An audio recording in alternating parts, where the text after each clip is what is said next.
charla es cortesía del programa MetaPaz de la Oficina de Apoyo al Estudiante de la Escuela de Derecho de la Universidad de Puerto Rico. ¿Cómo hago un brief de un caso? Quiero que repasemos algunas cosas esenciales antes de proceder. Aquí en Puerto Rico, como saben, nosotros tenemos que trabajar con lo que son fuentes federales como con las fuentes estatales de Puerto Rico.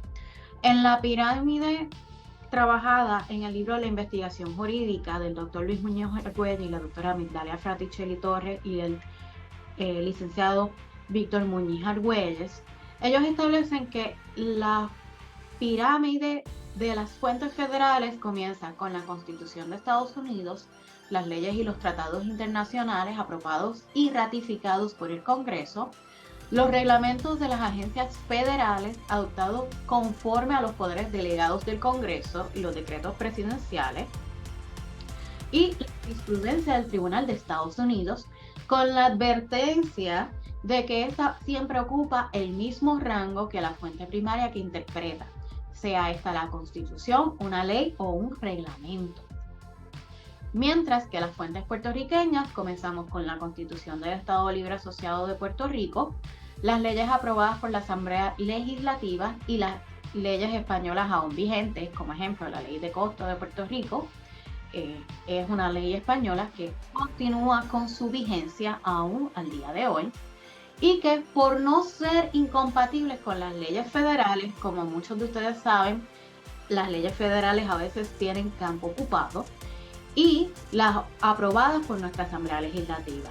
Le sigue en ese orden los reglamentos administrativos y las órdenes ejecutivas del gobernador, adoptados conforme a los poderes que la Asamblea Legislativa haya delegado en cada uno de estos cuerpos, las ordenanzas municipales aprobadas de conformidad con la legislación municipal vigente y la equidad, y lo que es el fin de esta presentación, la jurisprudencia del Tribunal Supremo, que al igual que la jurisprudencia del Tribunal Supremo de Estados Unidos, en cuanto interpreta la ley, armoniza disposiciones en conflicto y cubre lagunas, ocupa el mismo rango que la fuente primaria que interpreta, sea la Constitución, leyes o reglamentos.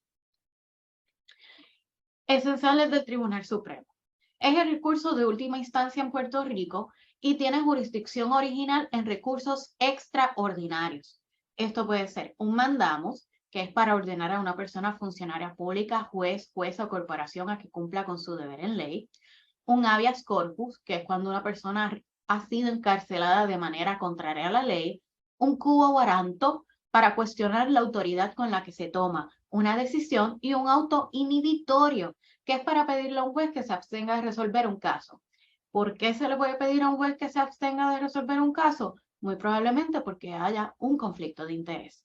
También puede entender en recursos de certiorari, recursos gubernativos, aquellos que hayan tomado hipotecario, pueden reconocer lo que implica un recurso gubernativo, y las apelaciones de algunas sentencias o resoluciones conflictivas entre los paneles del Tribunal de Apelaciones. Y particularmente también incluye los procesos de disciplina ética contra personas abogadas.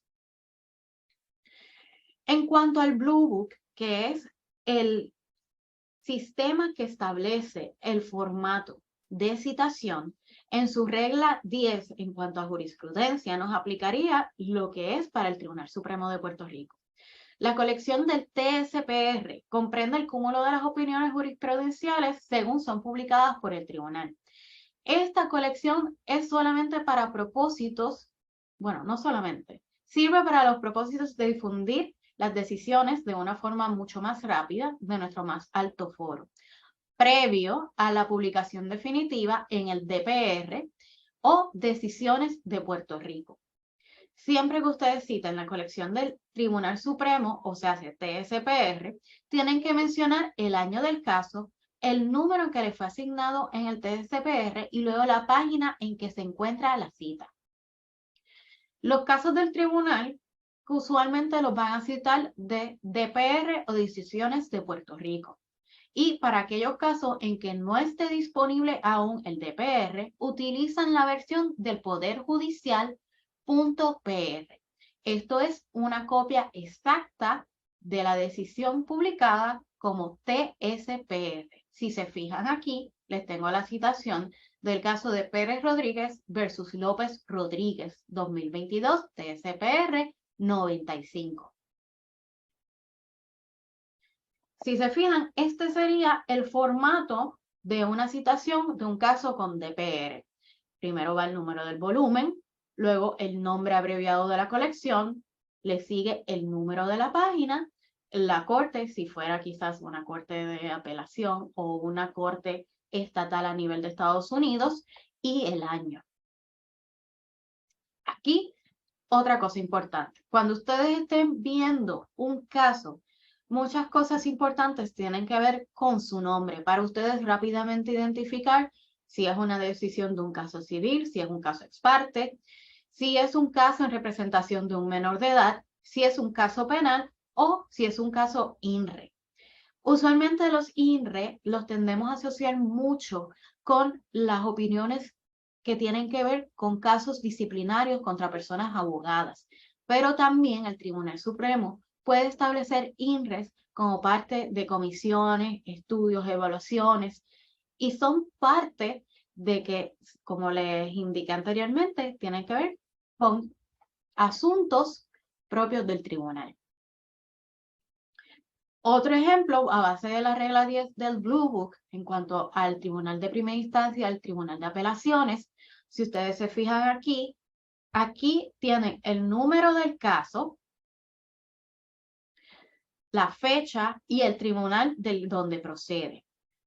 Es una forma bastante similar a la forma de citar del TSPR, pero obviamente con la salvedad que este caso procede del TPI. Luego al lado tienen la citación de un caso del Tribunal de Apelaciones. Esta cita procede de uno de los motores de búsqueda, en este caso de Lexis, y esta es la forma en que deben de citarlo. Si ven, al final tiene la información del tribunal de dónde procede y la fecha de la decisión. En cuanto a los casos del Tribunal Supremo, esto es cuando es uno sacado del TSPR. Si se fijan, al lado derecho van a ver la cita del caso, como se supone sea del TSPR, y abajo lo que se supone va a constituir la cita en la colección de decisiones de Puerto Rico. Si se fijan, hay un espacio en blanco porque todavía no tiene su numeración completada. Las partes del caso se encuentran a la parte de la extrema izquierda. Ahí van a ver que Melissa Pérez Rodríguez es la peticionaria y que los recurridos son Sacha Mari López Rodríguez, Yajazo Ramos López, Luis Antonio Negrón y por sí y en representación del menor ENL. Más abajo van a ver que tienen la fecha de la publicación de la opinión y el tribunal inferior del que procede el caso. También, si se fijan, esto llegó como un certiorario. Más abajo van a ver los nombres de los abogados de la parte peticionaria y las abogadas de los recurridos. Y van a ver la materia, derecho de familia, reconocimiento voluntario materno es el mecanismo disponible para establecer la filiación materna de menores gestados mediante técnicas de subrogación tradicional. Aquí abajo es que establece la materia sobre lo que trata el caso. Claro está, que este caso trate particularmente de derecho de familia, pues eso quiere decir que va a tratar mayormente ese tipo de tema en su decisión. Pero pueden notar que van a haber casos que a lo mejor tratan un tema de contrato, pero de la misma forma puede que traten algún tema de índole procesal. En la segunda página de esta decisión en particular, de esta opinión, va a aparecer quién emite la opinión o sentencia. Y señalo que en ocasiones pues, la opinión puede ser per curiam. Esto implica que es por parte de todos los jueces. Recuerden, una opinión va a ser vinculante para la ciudadanía en general. Una sentencia solamente aplica a las personas del caso. Si se fijan aquí, la opinión es una opinión. Así es que la decisión de este caso en particular va a aplicar a futuros casos que tengan que ver con el mismo tema de la filiación. El ABC de una lectura del caso. Tienen que precisar el tema jurídico por el cual se analiza la opinión. Ustedes tienen que evaluar si es filiación. Por este ejemplo, es filiación maternal y el reconocimiento voluntario en maternidad subrogada. ¿Por qué les menciono eso? Porque en muchas ocasiones los profesores le ofrecen sus prontuarios y en los prontuarios ponen las temáticas bajo los cuales van a estar analizando ciertos casos. Si ustedes observan la temática, van a tener una mejor idea antes de sentarse a leer el caso hacia a qué ustedes le tienen que prestar atención. Porque, de nuevo, un caso no solamente va necesariamente a cubrir un solo tema. A veces puede mezclar asuntos criminales, asuntos de procesal criminal, asuntos de evidencia. Así es que tienes que estar seguro a qué tu profesor le interesa que tú le des atención. Otra cosa importante a tener claro, cuál fue el resultado del caso, quién prevaleció y quién no. En este caso que hemos estado discutiendo, prevaleció la decisión del Tribunal de Primera Instancia y se ordenó la inscripción del menor EN como hijo de la señora Pérez Rodríguez. Como les he mencionado, los casos abordan varios aspectos, desde asuntos procesales, como los términos prescriptivos o con la suficiencia de la prueba. Pero lo que interesa es, para propósitos de resumen, cuál será la controversia que tenga que ver con la pregunta ante nos. Ojo, y esto es un ejemplo que trae el doctor Godro. Incluso en un caso sobre contratos, puede que lo que sea pertinente para la investigación o el punto en particular que usted como abogado quiera sostener no sea el único punto que la sentencia aborde sobre la doctrina. En este caso se refería a un caso de contratos. Las partes del resumen. Lo primero, nombre del caso y la cita precisa. ¿Por qué la cita precisa? Porque si tú a lo mejor tienes que revisitar el caso o lo quieres citar, pues es ideal que conozcas de dónde y la fuente en la que estás citando. ¿Cuál es la pregunta o controversia según la plantea la sentencia u opinión del tribunal? Y 3, los hechos o trasfondos fácticos o el trasfondo procesal. La cuarta parte, las decisiones de los tribunales, porque esto es importante porque así conoces el tracto de una forma más resumida, de dónde procede. Por ejemplo, si fue del tribunal de instancia, pues cuál fue el resultado allí. Si es del tribunal de apelaciones, si fue que se confirmó, se revocó o se modificó la sentencia del TPI. O si a lo mejor si fue de instancia en certiorari al Supremo y nunca pasó por apelaciones. O si es la decisión del Tribunal Supremo, donde establece si confirmó, revocó o modificó la sentencia del Tribunal de Apelaciones. La fundamentación de la sentencia del Tribunal Supremo. Esto es importante porque en esta sección es que expone la norma jurisprudencial que rige los casos que surjan luego de la opinión, así como la fundamentación que ofrece el Supremo para la aplicación de la ratio decidendi. Aquí puede haber artículos de ley a los que aplica, la controversia de hechos a los que aplica la ratio y el obiter dictum.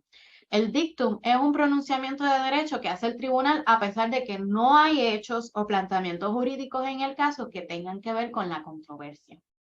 Así es que cuando escuchen un profesor que digan, eso fue dictum, que a veces lo dicen un poquito como, eso no cuenta. Bueno, en este caso, pues, es importante porque es una pronunciación en derecho. Y pues puede pasar que a lo mejor ese dictum en algún futuro, en otro caso, se convierta en opinión. Las disidencias y su fundamentación. Esta sería la sexta parte. ¿Por qué? Porque muchas opiniones los jueces pueden estar o en acuerdo o en desacuerdo o disentir. Así es que es importante que ustedes tengan esa noción porque con el tiempo a veces una opinión disidente puede convencer a la mayoría y revocar lo resuelto. Y aquí el profesor nos compartía dos ejemplos de dos casos, uno del 97 y otro del 2011. Y la parte 7 de este resumen de casos, el sector socioeconómico que representan los litigantes. ¿Por qué esto es importante? Porque a la hora de la verdad, si es una opinión, si es una sentencia, Si es opinión, ustedes van a poder entonces discernir a qué tipo de persona le va a poder afectar. Si va a ser una persona jurídica o una persona natural, por ejemplo, consumidores frente a comerciantes o una corporación, desarrolladores de vivienda frente a compradores de apartamentos, si hay un desarrollador de una urbanización y quien está demandando es una organización protectora del ambiente, si es una persona divorciada frente a su excónyuge o si es el Estado frente a la empresa privada. Y otra parte importante del resumen, una evaluación crítica. A veces es bueno incluirlo o por lo menos tener en mente por si acaso el profesor o profesora o profesores te preguntan en el salón de clase qué tú piensas sobre el resultado o de los fundamentos. También tú puedes tener una evaluación crítica de los efectos que podría tener a largo plazo el ratio decidenti en los distintos sectores socioeconómicos involucrados o cómo se puede configurar un asesoramiento legal que tengas que brindar a partir de una sentencia. Aquí les comparto un ejemplo que es el que fue preparado por la licenciada Torres García cuando era una alumna de la escuela. Si se fijan, a la parte de arriba tiene el nombre y la cita del caso. Luego tienes el resumen de los hechos. Si se fijan, lo hizo de la forma mejor condensada posible en 4 líneas. Luego, algo bien interesante, pone la pregunta y la controversia y una respuesta en no o sí. Y eso es efectivo, porque así tú puedes ya de antemano estar consciente de que la decisión o fue negativa o fue en positiva a la parte. Hay veces que esta respuesta puede ser más larga, pero es mucho más efectivo si lo logras contestar en un monosílabo. Luego tienes las decisiones de los tribunales. Aquí en este caso, ella hizo el análisis del caso criminal Pueblo versus Carrión. Pues ahí ves la decisión del TPI y qué fue lo que determinó el Tribunal Supremo, que en este caso revocó la sentencia y ordenó la celebración de un nuevo juicio. Luego tienes los fundamentos, de nuevo, de la forma mejor resumida posible, y tienes la opinión disidente, en este caso del juez Díaz Cruz, en la que concurrieron Torres Rigual y Negrón García. Estos son una forma eficiente en una sola página. Sí, y va a pasar. Yo al principio, cuando empecé a leer casos, como uno dice, wow, son tantos, no tengo el tiempo de sentarme a redactar aparte. ¿Qué yo hacía? Yo terminaba poniendo mis impresiones alrededor en la hoja donde había impreso el caso. Pero ¿qué pasa? A veces no era tan efectivo, particularmente para estudiar, porque si tenía que repasar algo, tenía que entonces sentarme y buscar en todas mis anotaciones donde yo había colocado lo que yo quería repasar.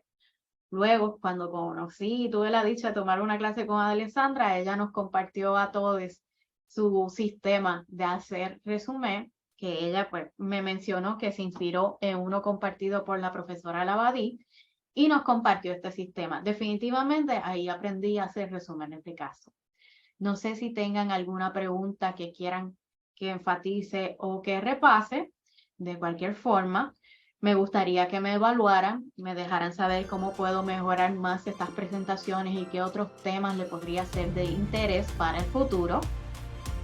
¿Por qué? Porque es importante para nosotros poderle dar mejores servicios a través de la oficina y poder identificar recursos que puedan cubrir estos temas.